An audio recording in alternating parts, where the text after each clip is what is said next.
ത്രിയേക ദൈവത്തിന് സ്തുതി. ക്രിസ്തുയേശുവിൽ ഏവർക്കും എൻ്റെ സ്നേഹവന്ദനം. അഗാപ്പൻ ബ്ലെസ്സിങ്ങിലേക്ക് ഏവർക്കും സ്വാഗതം.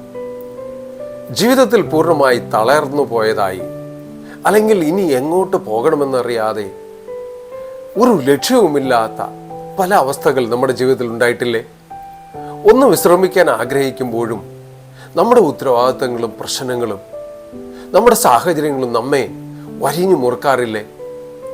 കർത്താവിൽ പ്രിയ സഹോദരി സഹോദരങ്ങളെ, യഥാർത്ഥ നേതൃത്വം അനുകമ്പയിൽ അധിഷ്ഠിതമാണെന്നും വഴിയറിയാതെ നിൽക്കുന്ന മനുഷ്യർക്ക് ദൈവിക ഉപദേശമാണ് ആവശ്യമെന്നും നമ്മെ ഓർമ്മിപ്പിക്കുന്ന ശക്തമായ ഒരു വചനമാണ് ഇന്ന് നമ്മൾ ധ്യാനിക്കാനായിട്ട് പോകുന്നത്. വിശുദ്ധ മർക്കോസ് 6:34 വചനം ഇപ്രകാരം പറയുന്നു: അവൻ പടകിൽ നിന്ന് ഇറങ്ങിയാറെ വലിയ പുരുഷാരത്തെ കണ്ടു.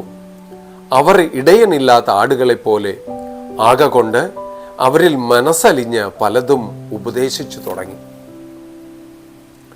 ഈ വചനം കർത്താവിൻ്റെ ഹൃദയത്തിൻ്റെ ആഴം വെളിപ്പെടുത്തുന്ന അതിമനോഹരമായ ഒരു ഭാഗമാണ്. ഈ സംഭവത്തിൻ്റെ പശ്ചാത്തലം വളരെ വികാര നിർഭരമാണ്. തുടർച്ചയായ പ്രവർത്തനങ്ങൾ കാരണം, സുവിശേഷം കാരണം കർത്താവും തൻ്റെ ശിഷ്യന്മാരും വളരെ ക്ഷീണിതരായിരുന്നു. അതിനാൽ ഏകാന്തമായ ഒരിടത്ത് പോയി വിശ്രമിക്കാനായി അവർ ഗലീല കടലിലൂടെ വഞ്ചിയിൽ യാത്ര തിരിച്ചു. എന്നാൽ ഇത് കണ്ട ജനക്കൂട്ടം കരയിലൂടെ ഓടി അവർക്ക് മുമ്പേ അവിടെ എത്തി. ഒന്ന് ചിന്തിച്ചു നോക്കൂ, വിശ്രമം ആഗ്രഹിച്ച് ചെല്ലുമ്പോൾ ആയിരക്കണക്കിന് ആളുകൾ നമ്മെ കാത്തു നിൽക്കുകയാണ്. കർത്താവിന് ദേഷ്യമോ നിരാശയോ ഒന്നും വന്നില്ല. ഇതെല്ലാം തോന്നാനുള്ള ഒരു സമയമായിരുന്നു അത്. എന്നാൽ യേശു വഞ്ചിയിൽ നിന്ന് ഇറങ്ങിയപ്പോൾ കണ്ടത് തങ്ങളെ ശരിയായ വഴി നടത്താൻ ഒരു നേതാവോ ഇടയനോ ഇല്ലാത്ത അലയുന്ന പാവം മനുഷ്യരെയാണ്. യേശുവിൻ്റെ മനസ്സിൽ ഉയർന്ന ദേഷ്യമല്ല, മറിച്ച് അനുകമ്പയാണ്, സ്നേഹമാണ്, കരുതലാണ്. കേവലം ഒരു വികാരമല്ല അത്, മറ്റുള്ളവരുടെ വിഷമം കണ്ടറിഞ്ഞ് സഹായിക്കാനുള്ള ആഴമായ സ്നേഹം തന്നെയാണത്. കർത്താവ് അവരെ മടക്കി അയച്ചില്ല, പകരം അവരെ പഠിപ്പിക്കാൻ തുടങ്ങി. കാരണം ജീവിതത്തിൽ വഴിതെറ്റി നിൽക്കുമ്പോൾ അടിയന്തര ആശ്വാസത്തെക്കാൾ നമ്മൾ ആഗ്രഹിക്കുന്നത് ശരിയായ വഴികാട്ടലാണ്. തുടർന്ന് അതേ സാഹചര്യത്തിലാണ് കർത്താവ് 5000 പേർക്ക് അപ്പം നൽകി പോഷിപ്പിച്ച് അത്ഭുതവും നടത്തിയത്. കർത്താവ് നമ്മെ കാണിച്ചു തരുന്ന കുറേ കാര്യങ്ങൾ ഇവിടെയുണ്ട്. യേശുവിൻ്റെ ഹൃദയം കരുണ നിറഞ്ഞതാണ്. ഈ വചനത്തിൽ ഏറ്റവും പ്രധാനപ്പെട്ട വാക്ക് അവന് കരുണ തോന്നി എന്നതാണ്. യേശു ജനക്കൂട്ടത്തെ ഒരു സംഖ്യയായി കണ്ടില്ല, ഒരു തലവേദനയായി കണ്ടില്ല. അവൻ ഓരോ വ്യക്തിയുടെ വേദനയും ആശയക്കുഴപ്പവും ഏകാന്തതയും അവൻ കൃത്യമായി മനസ്സിലാക്കി. ഇന്ന് നമ്മുടെ കണ്ണുനീരും വേദനയും പോരാട്ടങ്ങളും കർത്താവ് കാണുന്നു. നാം ഒറ്റയ്ക്കല്ല, കരുണയുള്ള ഒരു രക്ഷകൻ നമ്മോടൊപ്പമുണ്ട്. യഥാർത്ഥ നേതൃത്വം കരുതലാണ്. യേശു ഒരു രാജാവിനെ പോലെ അധികാരം പ്രകടിപ്പിച്ചില്ല, ഒരു നല്ല ഇടയനെ പോലെയാണ് അവൻ ജീവിച്ചത്.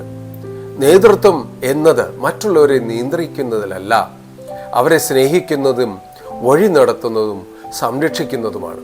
ഓരോ മാതാവും പിതാവും അധ്യാപകനും നമ്മുടെ ചുറ്റുമുള്ള നേതാവും യേശുവിൻ്റെ മാതൃകയായി പഠിക്കണം, വളരണം, ജീവിക്കണം. ദൈവവചനം ജീവിതത്തിന് ദിശ നൽകുന്നു. ജനക്കൂട്ടത്തിന് ആദ്യം ഭക്ഷണമല്ല കർത്താവ് കൊടുത്തത്, ആദ്യം അവർ ഉപദേശിച്ചു. ഇതിലൂടെ കർത്താവ് നമ്മൾ പഠിപ്പിക്കുന്നത് ശരീരത്തിന് ഭക്ഷണം എത്ര ആവശ്യമാണോ അത്രയും ആവശ്യമാണ് ആത്മാവിന് ദൈവവചനം എന്നുള്ളതാണ്. ദൈവവചനം ജീവിതത്തിന് വഴികാട്ടിയും ശക്തിയും പ്രത്യാശയും നൽകുന്നു. നമുക്കും കരുണയുടെ ഹൃദയം എങ്ങനെ വളർത്താം എന്നിവിടെ നിന്ന് പഠിക്കാൻ സാധിക്കും. കർത്താവ് നമ്മെ കൃത്യമായൊരു മാതൃക കാണിച്ചു തന്നു. സ്നേഹിച്ചു കരുതലായി കർത്താവ് നമ്മെ കാണിച്ചു തന്നു. ഇന്ന് സമൂഹത്തിൽ ഏകാന്തതയും നിരാശയും വേദനയും അനുഭവിക്കുന്ന ഒത്തിരി ആളുകൾ നമ്മുടെ ചുറ്റുമുണ്ട്. അവരെ വിമർശിക്കുന്നതിന് പകരം കരുണയോടെ നമുക്ക് അവരെ അടുത്തല്ല, ഒരു നല്ല വാക്ക് പറയാം, അവർക്ക് വേണ്ടി ഒന്ന് പ്രാർത്ഥിക്കാം, അവരെ നോക്കി ഒന്ന് പുഞ്ചിരിക്കാം, ഒന്ന് സഹായം അവർക്ക് ചെയ്തു കൊടുക്കാം. ഇതെല്ലാം അവരുടെ ജീവിതം തന്നെ മാറ്റിമറിക്കും. ഇന്ന് നമ്മുടെ ജീവിതത്തിലും ദിശ അറിയാതെ, ലക്ഷ്യബോധമില്ലാതെ ഒത്തിരി ആളുകൾ നടക്കുന്നുണ്ട്. അവരെ തിരിച്ചറിഞ്ഞാൽ വെറുപ്പോടുകൂടിയല്ല, ആഴമായ സ്നേഹത്തോടും അനുകമ്പയോടും അവരെ ഒന്ന് ചേർത്ത് നിർത്തുക. നമ്മുടെ തിരക്കുകളുടെ ഇടയിലേക്ക് മറ്റുള്ളവരുടെ ആവശ്യങ്ങൾ കടന്നു വരുമ്പോൾ ദേഷ്യപ്പെടാതെ സഹതാപത്തോടെയും സ്നേഹത്തോടെയും അവർ കേൾക്കുക.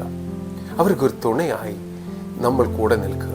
നമുക്കിന്ന് സ്വയം ചോദിക്കാം, എനിക്ക് മറ്റുള്ളവരോട് കരുണയുണ്ടോ, അനുകമ്പയുണ്ടോ? ദൈവവചനം എൻ്റെ ജീവിതത്തെ നയിക്കുന്നുണ്ടോ? യേശുവിൻ്റെ സ്നേഹവും കരുണയും മറ്റുള്ളവർക്ക് ഞാൻ പങ്കുവെക്കുന്നുണ്ടോ? നമുക്ക് യേശുവിൻ്റെ മാതൃക പിന്തുടരാം, കരുണയോടെ ജീവിക്കാം, സ്നേഹത്തോടെ സേവിക്കാം, മറ്റുള്ളവർക്ക് വേണ്ടി മാതൃകയായി ജീവിക്കാം, ദൈവവചനത്തിൽ ഉറച്ചു നിൽക്കാം. കരുണയുടെ ദൈവമായ കർത്താവ് നമ്മുടെ ഹൃദയങ്ങളെ തൻ്റെ സ്നേഹത്താൽ നിറയ്ക്കുകയും ലോകത്തിന് പ്രത്യാശയും ആശ്വാസവും പകരുന്ന ഉപകരണങ്ങളായി നമ്മെ മാറ്റുകയും ചെയ്യട്ടെ. ആമേൻ.